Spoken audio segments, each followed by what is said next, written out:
Hello, everyone. Welcome back to the Healthy Kids Revolution Summit. Carmen Johnson here, your host, and it is with great pleasure that I introduce Dr. Joseph Mercola today.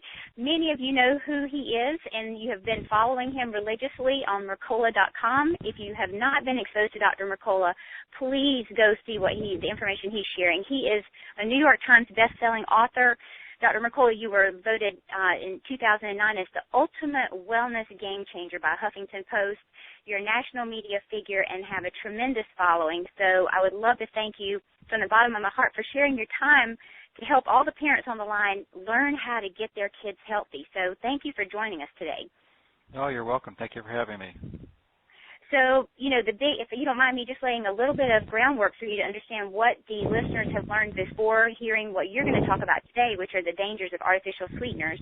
Our listeners have been given a couple of simple instructions. Number one, about cell health and how the structure of our cells work and how we and our children are all made of 70 trillion cells. So the parents on the line now understand that cell health is very important. And then they've also been schooled by Pam Colleen on fats, why fats are necessary for the diet.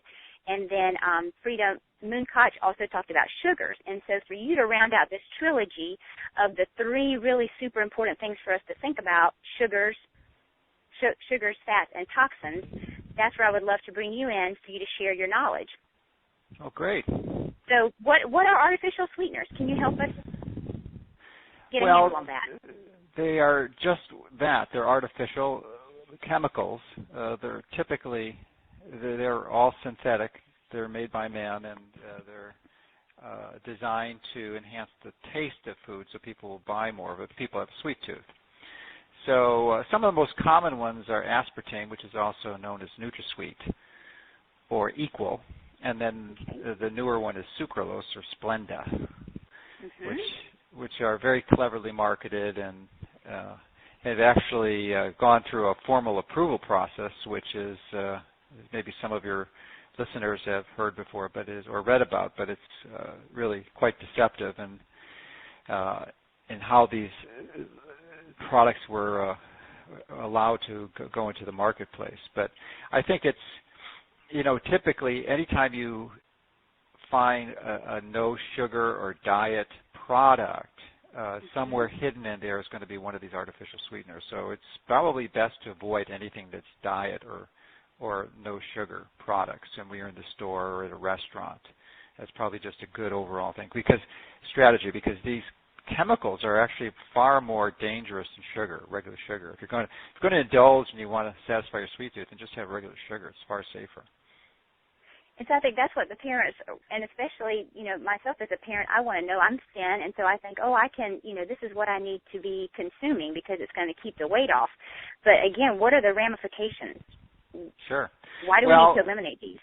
They're all over the place, first of all, just to be aware of how common they are. They're in over 6,000 foods, and they're in foods you wouldn't even necessarily expect them to be in. I was shocked a few years ago when I went to the supermarket and I started looking at some of the waters, what I thought were flavored waters. But when you looked at the bottle really carefully, you would see in about 2-point font in white print on a clear plastic bottle, so it's almost impossible to read, but you would see sucralose or aspartame. They're putting these in water, so it's basically diet water is what they're selling, which is kind of surprising, but you have to be very diligent about this. And one of the reasons that you want to avoid these is a number of them. But first of all, what are the consequences of consuming them? Many people may not realize that the FDA receives more reports of adverse reactions to aspartame than all other food additives combined. And some of the more common side effects that people can have, and my sister is actually one of these, is headaches. She gets a migraine headache any time she gets exposed to aspartame. So that's a very common side effect. And going along the neurological complications, you can also get seizures, and even more serious, it can lead to certain brain cancers. But it can also contribute to other problems like attention deficit disorder. It actually makes you gain more weight than even actually consuming sugar, which is kind of surprising, which of course increases your risk for diabetes, cause loads of behavioral issues, emotional disorders, even hallucinations. And some pilots associations even ban their pilots from consuming this because they've known to distort their visual field. So that is something that's clearly an issue. It can lead to autoimmune disorders like multiple sclerosis, panic disorder, chronic fatigue, Parkinson's disease, fibromyalgia, Alzheimer's, irritable bowel syndromes, and even certain types of cancers, like I said, like the brain cancer being a common one. And the reason why it contributes to the brain cancers and autoimmune diseases like multiple sclerosis is it's really actually a very basic, simple molecule. It's promoted as being natural because there's essentially two amino acids, which are little building blocks of proteins, aspartic acid and phenylalanine. But they're combined together in a bond, an ester bond, that's broken down very rapidly. And when it's broken down in your body, it converts that bond to the chemical to methanol. Okay. And methanol is wood alcohol. And if you drink enough of that, of course, you'll die. And the reason why methanol is so dangerous is that it acts as a Trojan horse. That as it gets into your body, it bypasses your body's primary defense mechanisms, goes into your blood and travels. It actually passes through the blood-brain barrier. And once it gets into the sensitive tissues, your body converts it to something really toxic, which is formaldehyde. And the formaldehyde can decimate your DNA and cause enormous tissue destruction. So that's why you really want to be careful and avoid the use of methanol or methanol-containing products like aspartame. Gotcha, and I think that makes sense to a lot of the parents. And again, if we dial it down, since this is a Healthy Kids Revolution Summit, my goal was I thought that the parents don't often make changes that they need to for themselves, but if they understand the damage that it's doing to their children, I think we all love our children enough to not want to do these things. And you had mentioned, would you consider it a neurotoxin? Sure, absolutely. It's okay. a neurotoxin because the formaldehyde, that's what it ultimately is metabolized to a neurotoxin, formaldehyde. Okay. So it is definitely destructive to brain tissue. But it's actually even more dangerous than regular formaldehyde because which is embalming fluid, but if you touch that or breathe it, typically there's detoxification mechanisms within your skin or your respiratory tract to minimize the damage. But when you have methanol, then it goes deep into your body and bypasses all these defense mechanisms, and then it's converted to formaldehyde, and then it wreaks havoc on your system. I don't think most parents do that. So I think you had mentioned, we're talking about different areas that the 6,000 foods that you reviewed and saw. I put up a slide for us right now with some different things like the Kool-Aid jammers. It's in all the packaged processed foods, even like the Mott's applesauce or any of the applesauces that you see that might say low sugar. Are they adding in aspartame to those items as well? Yeah, pretty much you can use as I mentioned earlier, the terms no sugar diet as really monikers or warnings that the product is almost invariably going to have artificial sweeteners in it. And what do you see, what is the link between these artificial sweeteners and inflammation of the cells? Is there a relationship there? Well, inflammation is a generalized process that occurs in the body that can lead to disease and move you away from health. So these systems contribute to that generally. I don't think there's a very specific reaction Not that a direct occurs. correlation. Yeah, but it's going to bring your health down for sure. So it's a toxic chemical. It puts a burden on your body to metabolize it and remove it. And they're promoted as being safe when virtually all the studies that show they're safe were funded by the industry, which is interesting. How do they get approved by the FDA? Is that the deep pockets in our capitalist society that are maneuvering behind the scenes? Well, it's a bit. There's a regulatory agency, the FDA, that's responsible for this, but they were trying to approve aspartame for, I think, 10 years or so, and they failed to do that. They were rejected every time because of all these findings that the scientists were doing. But then the owners of the company got smart and basically the former, I think the former vice president, president of the company was Donald Rumsfeld, and then he got appointed to a cabinet position, and he spurred the FDA to shift this to the decision. So they were very clever in their maneuvering to get it approved, and that was about a few decades ago. And so this is very pervasive. The aspartame has been in our consumable products now for years and years and years. I know I went to try to find a pack of chewing gum that did not have aspartame. I'm an avid chewer, and I just wanted, and there was not one pack of gum that I could find on the shelf that did not have an artificial sweetener in it. So I think parents can be deceived and not realize how much of an issue this is in everything. And so then is it also the cumulative effect over time? It's not just that you have a little bit of aspartame here and then you have a little bit next week. It's so prevalent in our foods. Is it the cumulative effect that has the greatest damage? Yes, it certainly does. And with chewing gum, there's a number. They don't all have aspartame. A great many of them do. But another common sweetener that's used is xylitol, which is really not an artificial sweetener. That's a sugar alcohol. Okay. And it's still not good.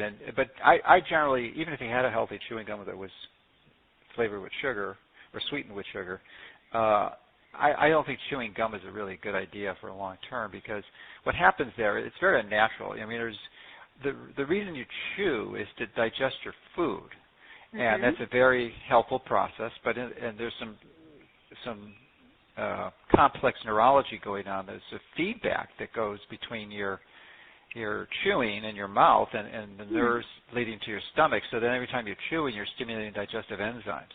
So if you're not swallowing something that you're going to eat, you're really wasting your digestive capacity. And you could do it occasionally. A stick of gum here and then is not going to be a big deal. But if you're chewing a pack of gum a day for a long-term strategy, I think it's definitely going to move your health backwards and not forwards. Okay, that was the reason to get you on the call, is to get me off of this chewing gum to help those parents who are relentlessly buying this for their kids and, doing it as an appetite suppressant, as a way to avoid eating. We're really doing ourselves a disservice by chewing these gums, as you just related. Well, right, and part of the problem is that most of us are your body can only has two fuels to burn, which are carbs and fat. And most everyone listening to this call and their kids are really adapted to burn carbs as their primary fuel. And there's some consequences of that. That's not natural or normal. Almost all of our ancestors were adapted to burn fat as their primary fuel. But because of the shift in our diet, the shift has occurred to burning carbs. Now, the consequence of this is that carbs, we don't have a system to really store lots of carbs. We convert it to a fuel called glycogen, which is stored in our liver and our muscles. And we typically have an average person has about 12-hour supply of glycogen. So after you run out of the glycogen, then your body, most people, if they're adapted to burning carbs, are going to be starving for this fuel. So that's why they go out and they seek sugar to replace that fuel. So if you can shift away from that and really have more healthy fats, lower your carbs and your grains and your sugars, and you have a moderate amount of protein, then your body becomes more satiated, and you don't really require the use of your sweet tooth essentially goes down, almost magically disappears once you make this transition. So I think that's part of the problem. Many mothers want to give their kids juice because they think it's healthy, and for the most part, juice is not healthy, and it really should not be given to children, from my perspective. There's not really a lot of difference between that and pop. I mean, they both have about the same amount of sugar. And juice can be even worse because a lot of the juices have artificial preservatives and flavors and colors and dyes in there too. Right. So, the best fluid for anyone is water. Just pure, clean water. That's what we were designed to have. And when you start shifting, to having all these extra carbohydrates, and that just perpetuates the problem, and and all these behavioral dysfunctions persist. Like attention deficit disorder and ADHD. Absolutely. So just by shifting the diet, you can have a lot of really powerful changes that occur. And I think that's going to be a shocker for a lot of parents. I know my kids are just graduating from elementary school, and so I see the lunch boxes every day in our kids' school, and every day there's a juice box and an apple, in their lunch box or for their snack, and it's just a perpetual cycle where these parents really need to. Hopefully, they're listening to you today, waking up and listening and hearing that you're saying these juice boxes are not. Yeah, and there's assuming that healthy alternatives.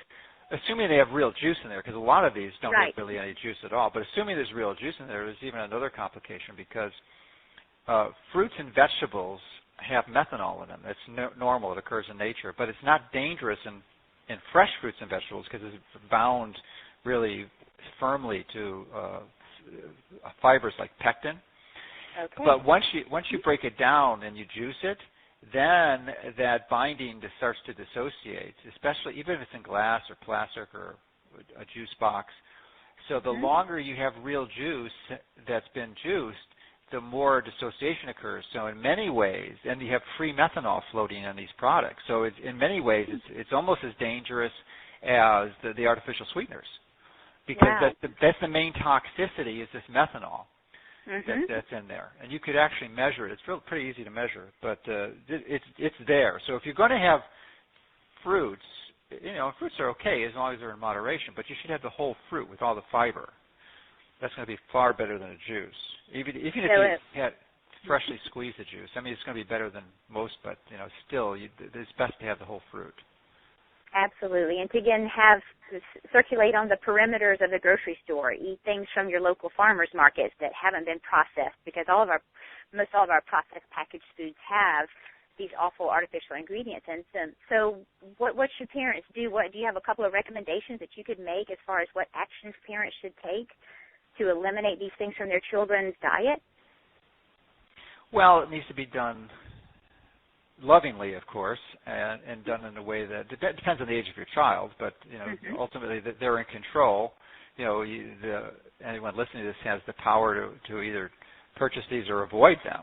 And once large numbers of people start avoiding products and making changes, then the manufacturers don't really have a choice. They just have to respond to the demand. So really, we have the power to change the whole process, but it does take an informed community to make those shifts.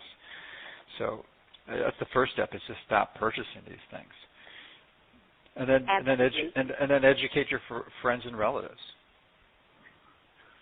But there's a lot of skepticism on this, because all the experts and the physicians and the media, they're very convinced that there's no danger here, and that all these alarms and concerns are not valid. But if you do your due diligence, you can easily confirm that that's just not the case, and that they've been misled, unfortunately.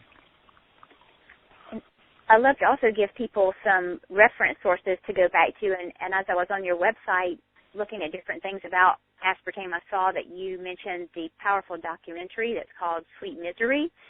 Would you care to mention why you found that so powerful and why it's a good read for the audience? Well, I don't know if there's a book. I know it's a video documentary. I don't think it's... Oh, I'm sorry. Yes, a DVD. It was a DVD. Yeah. So it's a very sweet lady who actually developed an autoimmune disorder, multiple sclerosis, which was directly related to the methanol toxicity. And even though she had stopped the aspartame and artificial sweeteners, she really didn't get fully better until she was able to remove these hidden sources of methanol, like fruit juices, from her diet.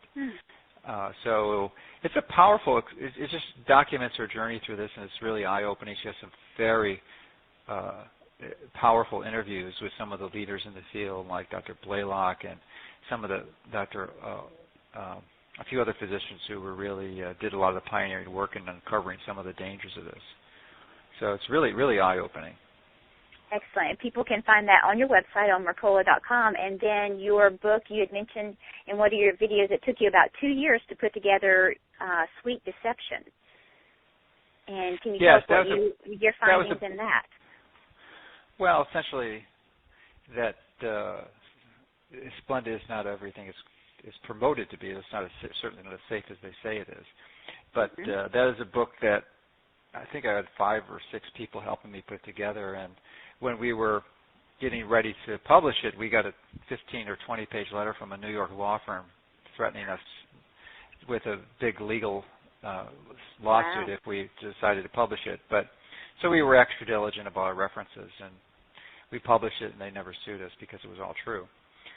But they like to threaten you with that type of information. But I think it's clearly the most definitive work done to date on documenting all the toxicities and the references that support that. At the time, I think there was only a few dozen studies done, and that's what the approval was based on. And almost every one of the studies were done by the manufacturer. And that seems to give it a little slant, for sure. Yeah, a slight conflict of interest.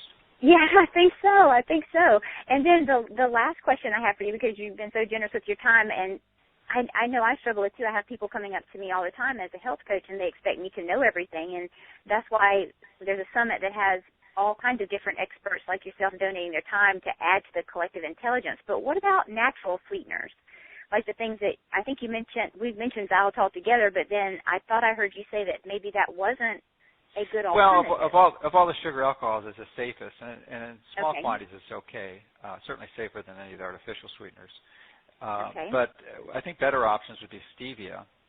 And many people don't like it because it has a metallic aftertaste, but that may be more related to the way it's processed. So liquid stevia seems to work a little better for most people, and they have different flavors that you can use. So it's my favorite. But there's other ones like Lohan, which is also called monk fruit, which can be used. It's a little more expensive, but those are alternatives because it's okay to satisfy that sweet taste as long as you do it with something that's not dangerous.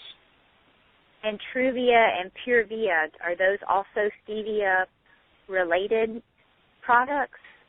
I believe so. I think they're extracts. It's more of a highly processed version. So stevia is actually a plant. It's based in South America. It's been grown for many centuries, and people have been using it as sweetener. So most of the extracts are concentrates of stevia rather than just taking it's kind of like an herbal tincture in some sorts, but it's definitely safer than artificial sweeteners. It's just I don't think necessarily as good as using the whole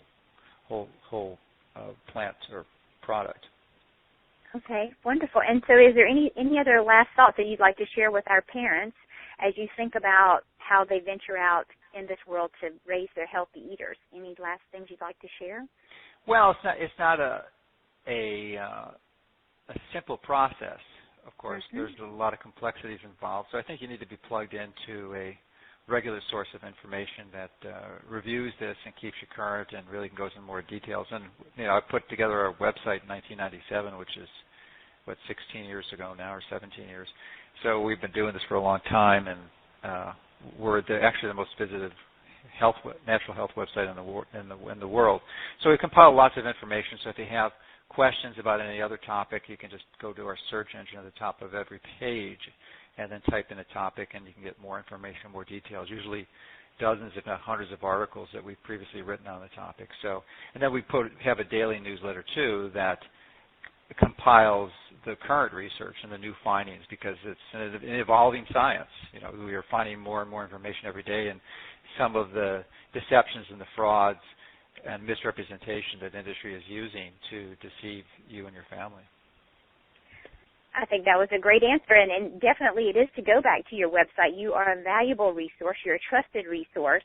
You're giving tons of practical solutions to people on how to avoid their health problems and how to eat healthy. So I would definitely encourage everyone, please go show Dr. Mercola some love. Go to his website. Make sure you stay attuned to the changes that are going on. And I want to thank you again, Dr. Mercola, for bringing your expertise into the Healthy Kids Revolution and trying to help with this groundswell. There's so much marketing money that's spent on advertising these terrible products to our children. And so those marketers know the impact that our children have. And so my goal with this summit is to come the reverse way and educate our children. Hopefully, through this series, the parents can educate the children, and then the children will be the groundswell that help make some change. So, again, you are so generous to donate your time. I really appreciate you being a part of the Healthy Kids Revolution Summit, and we hope to have you back again another time. All right. Well, thanks for all you're doing and helping make sure that we have a whole generation of healthy kids to continue the leadership in this country. You are welcome. You are welcome. So you have a great day. Okay. Thanks for joining us.